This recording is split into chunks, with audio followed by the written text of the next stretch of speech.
देखो, इससे पहले हमने निर्धनता किसे कहते हैं और निर्धनता के कारण भी हमने डिस्कस की है, बराबर है। और निर्धनता के कारण में हमने ऐतिहासिक कारण देखा था कि ब्रिटेन किस तरह से हमारे निर्धनता का कारण बना हुआ है। निर्धनता के कारण के ज़रिए जब हमने ब्रिटेन की इंफॉर्मेशन देखी थी, तब किस तरह से रोजगार के अवसर घटे, आय की वृद्धि कम हो गई और जनसंख्या में वृद्धि हो गई। इसके लिए हमारे देश की निर्धनता और बढ़ गई है, ऐसा भी हमने देखा था। इसके बावजूद भी हमारे देश में हमने निर्धनता कम करने के लिए कुछ प्रयास भी किए हैं, लेकिन उसमें हम सफलता नहीं पाए हैं। हमने देखा था कि आर्थिक प्रगति बढ़ावा देने के लिए कुछ प्रयास हमने किए थे, लेकिन हम उसमें असफल हो गए हैं। इनके अलावा जनसंख्या पर नियंत्रण प्रस्तावित करने के लिए हमने कुछ प्रयास किए थे, उनमें भी हमने सफलता नहीं आई है। इसलिए ये निर्धनता का चक्र दिन ब दिन बढ़ता ही जा रहा था। इनके अलावा हमने हरित क्रांति देखा था कि हरित क्रांति के जरिए रोजगारों का सृजन हुआ था, लेकिन हमें मालूम है कि हरित क्रांति हमारे भारत में कुछ स्पेसिफिक राज्य में हुई थी, इसलिए उनका विस्तार मतलब पूरे भारत में रोजगार के अवसर प्रदान नहीं किए गए हैं। और इसके अलावा भारत के लोगों की अनियमित और कम आय की असमानता और कुछ सामाजिक और सांस्कृतिक कारण है, जिनके ज़रिए हमने देखा था कि हमारे समाज में कुछ कर्मकांड, विधि या यज्ञ हम करते हैं।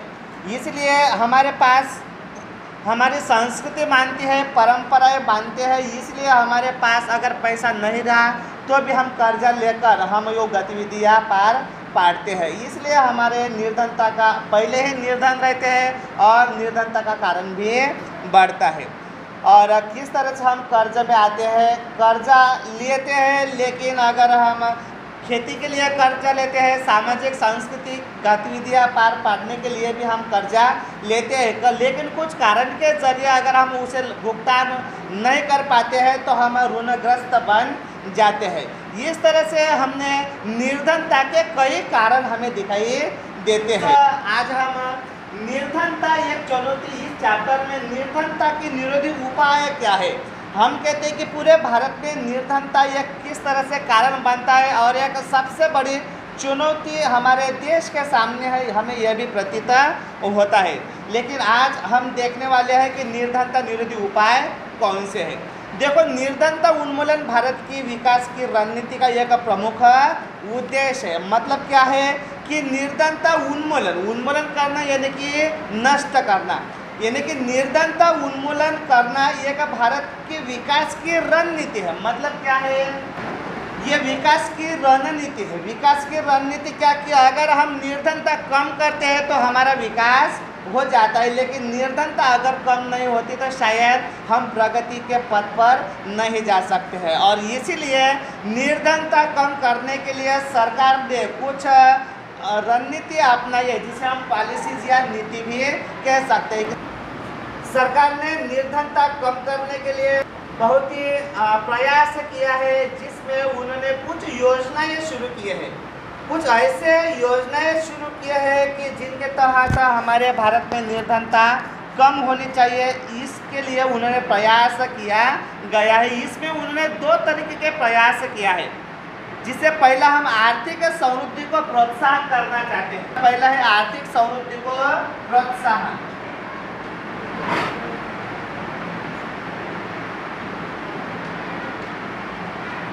आर्थिक समृद्धि का प्रोत्साहन क्या कि इससे पहले हमने देखा कि अगर हम निर्धनता हमारे देश की कम हो जाती तो हमारे आर्थिक प्रगति हो सकती है, लेकिन अदर कुछ कारण हमने देखा है कि हमारे देश की आय बहुत ही कम है, लेकिन आय में असमानता भी है। मतलब हमें यह जानना जरूरी है कि अगर हमारी आय बढ़ती है तो हमारी निर्धनता कम हो सकती है, मतलब इससे हमारी आर्थिक समृद्धि हो सकती है। मतलब अगर अगर हमारी आर्थिक समृद्धि होती है तो शायद ये हमारा निर्धनता निरोधी उपाय हो सकता है। पहला यह उपाय हमें दिखाई देता है। दूसरा है लक्षित निर्धनता निरोधी कार्यक्रम। लक्षित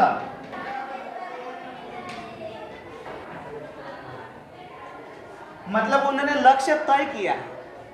लक्ष्य क्या तय किया है कि हमारे देश में लगभग अभी भी 2015 की बात करें तो 14% क्या है, निर्धनता है। बराबर है। अगर निर्धनता 14% हम कहते हैं कि ये कम है, लेकिन भारत की आबादी करें तो लगभग इसमें कितने लोग आते हैं, 14% यानी कि लगभग 35% इतने लोग आते, मतलब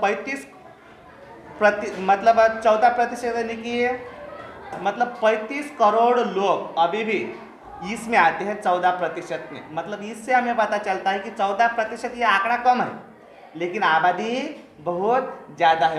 इतनी बड़ी आबादी है तो उनमें निर्धनता कैसे कम की जाएगी। मतलब अगर उनको हम रोजगारों का अवसर देते हैं तो शायद यह हमारी निर्धनता कम हो सकती है। हमने लखा सिंह राम सरन एग्जाम्पल देखे हैं कि उनके पास निर्धन है, खेती नहीं है, तो उसमें उनको रोजगार के अवसर भी कम मिलते हैं।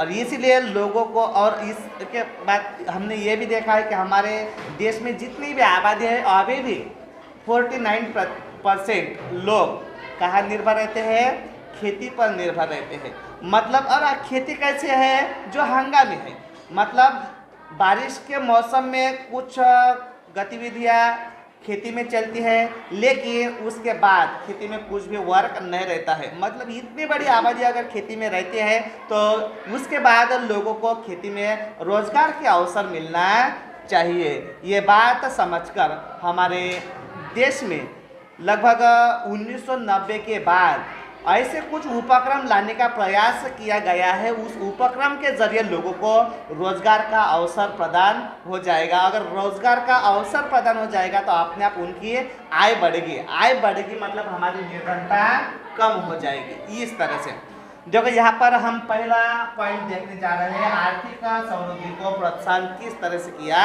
जाता है। हमें मालूम है कि हमें 1947 में हमें आज़ादी मिली है।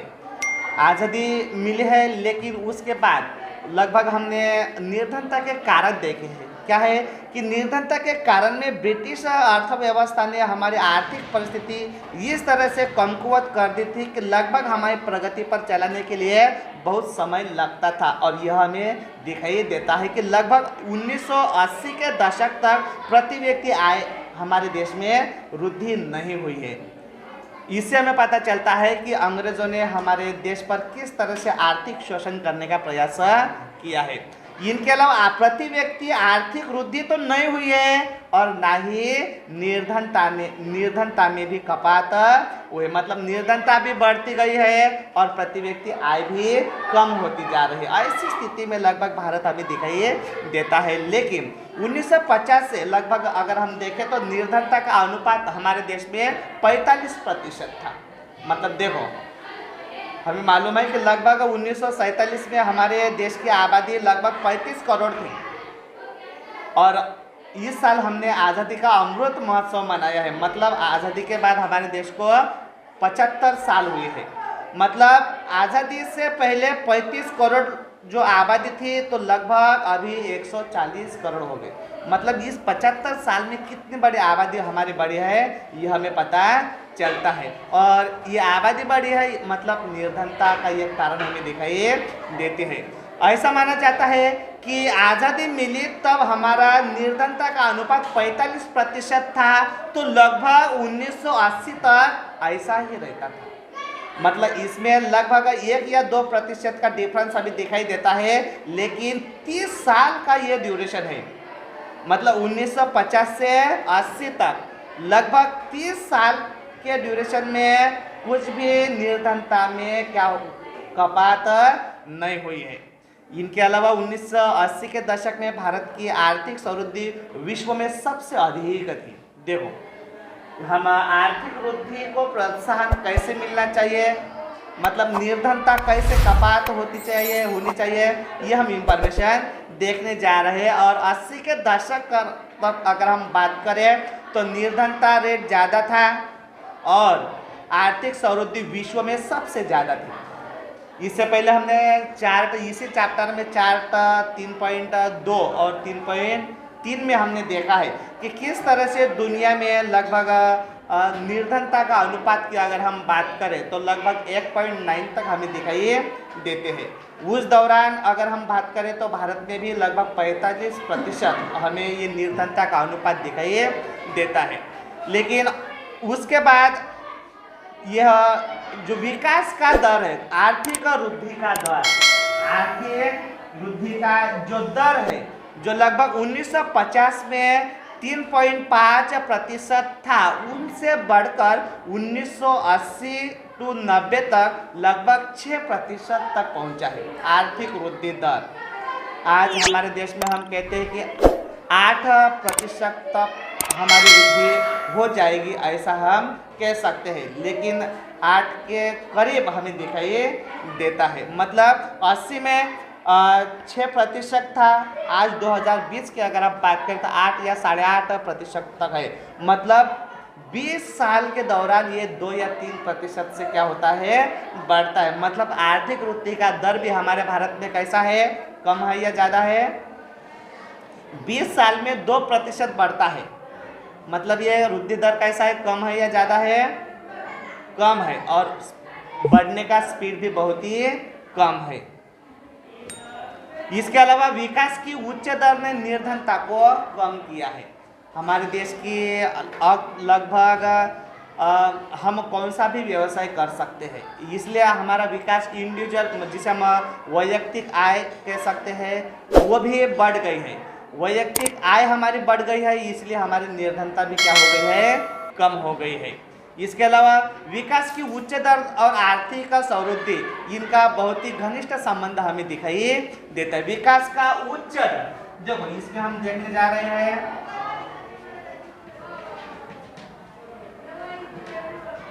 विकास का अगर उच्च दर रहता है तो उसका और आर्थिक वृद्धि का हमें घनिष्ठ संबंध दिखाई देते हैं। मतलब विकास का उच्च दर रहता है तो हमारी आर्थिक वृद्धि बढ़ती है, लेकिन विकास का उच्च दर नहीं रहता है, विकास का रेट अगर बहुत ही कम रहता है तो हमारी निर्धनता बढ़ती है, ना कि आर्थिक वृद्धि हमारी बढ़ती है। इस तरह से विकास का उच्च दर और आर्थिक वृद्धि, इन दोनों का ही कोरिलेशन बहुत ही नज़दीक हमें दिखाई देता है। इनके अलावा आर्थिक समृद्धि अवसरों को व्यापक बना देती है। मतलब हमारे आर्थिक वृद्धि होती है तो हमें जॉब के अवसर मिल जाते हैं, जिसे हम रोजगार कह सकते हैं। अगर रोजगार हमें मिलते हैं तो हमारा आर्थिक विकास की तरफ हम बढ़ते हैं, या विकास का दर उच्च होता है और उससे हमारी निर्धनता कम हो सकती है। इनके अलावा मानव विकास में निवेश के लिए संसाधन उपलब्ध करवाती है। मतलब जो इन्वेस्टमेंट जिसे हम कह सकते हैं, जिसे हम निवेश कहते हैं, और मानव विकास के लिए जिसे हम मानव संसाधन विकास कहते हैं। हमारे देश में मानव ये क्या है, ये एक संसाधन के रूप में हमें दिखाई देता है, लेकिन कुछ शिक्षा के जरिए, कौशल्य के जरिए वो अपने अवसर बढ़ा लेता है, रोजगार के अवसर बढ़ा लेते हैं। लेकिन अगर उन्होंने शिक्षा नहीं लिया तो रोजगार के अवसर भी नहीं मिलते हैं।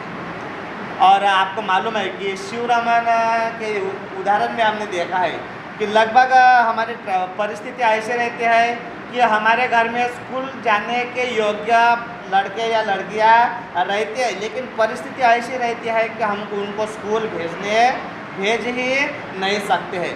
इसीलिए हमें क्या करना पड़ता है, उनको प्रोत्साहन देना पड़ता है। अगर शिक्षा में, आपको मालूम है कि अगर हम शिक्षा में निवेश करते हैं,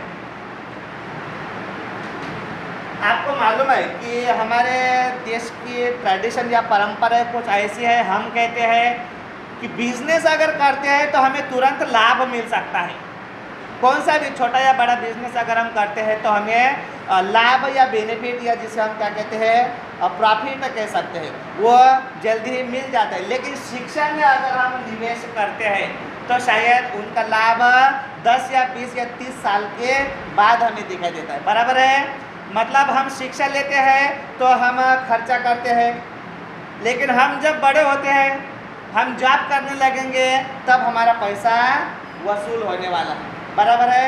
इस तरह से शिक्षा में अगर निवेश करते हैं तो उसका लाभ हमें कुछ साल बाद हमें मिलता है। जो इतने दिन तक इन्वेस्टमेंट करना लगभग कुछ लोग पसंद नहीं करते हैं, इसलिए वो अपने बच्चों को शिक्षा नहीं देते। शिक्षा नहीं देते हैं मतलब शिक्षा में वो निवेश नहीं करते। समझ में आया?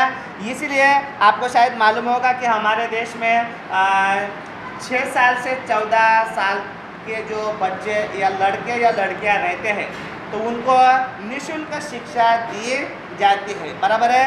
लेकिन निर्धन जो लोग हैं अभी तक उसका वो लाभ नहीं ले पा रहे हैं। इसके कारण भी हमने देखा है कि अपने माता पिता जी जब वो ईंट भट्टी पर काम करने के लिए जाते हैं, गन्ने काटने के लिए जाते हैं या कुछ काम के लिए स्थलांतरित हो जाते हैं, तो उनको भी अपने माता पिता जी के साथ स्थलांतर करना पड़ता है और उनकी स्कूल छूट जाती है। इस तरह से अगर हम शिक्षा में निवेश नहीं कर पाए तो शायद हमारी निर्धनता कम नहीं हो सकते। इसलिए उनको हमने प्रोत्साहन करने की ज़रूरत है। अगर आप अभी शिक्षा में निवेश करते हैं और हमें यह भी मालूम है कि शिक्षा में हमारी सामाजिक, धार्मिक, आर्थिक सारी परिस्थिति बदलने की क्षमता हमें दिखाई देते हैं। सिर्फ हमें कमी यह है कि हम उसे पहचान नहीं सकते हैं।